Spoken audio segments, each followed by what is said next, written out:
আউযুবিল্লাহি মিনাশ শাইতানির রাজিম বিসমিল্লাহির রহমানির রহিম। আমি অনেক দিন ধরে চিন্তা করতেছি একটা বিষয়, যে বিষয়টা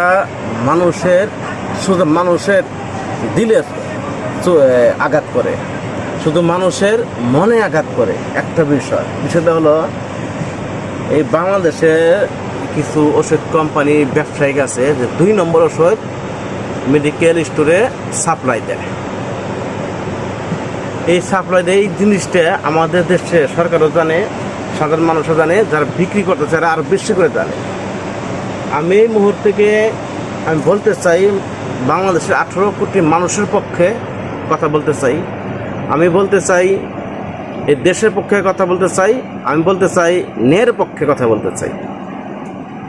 এই 18 কোটি মানুষের কাছে নকল ওষুধ যারা বিক্রি করে, যে সাপ্লাই দিব এবং যে ফার্মাসিউটিক্যাল সেল করব, এই দুনো অংশকে প্রমাণ কইরা তাকে সোজা ফাঁসির আওতায় আনতে দিব, যেই এই কাজ করুক।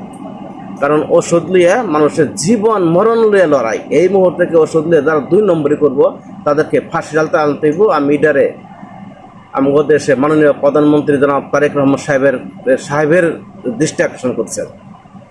এই বাংলাদেশটাকে সুস্থ করতে হইলে, বাংলাদেশের মানুষকে সুস্থ রাখতে হইলে, স্বাস্থ্যসেবা ভালো করতে হইলে এই 2 নম্বর ওষুধ যারা সাপ্লাই দিব এবং যারা সেল করব তাদেরকে ফাঁসির আওতায় আনতে হইব, যেই হোক। কারণ মানুষ বাঁচতে হইব, দেশ বাঁচাতে হইব, মানুষের স্বাস্থ্য ভালো থাকতে হইব। আর 2 নম্বর ওষুধ কে বানায়, কার মদতে এই দিয়ে হয়, কোন মানুষটা, এটা গডফাদারকে, তাদেরকে খুঁজে বাইর করতে হইব।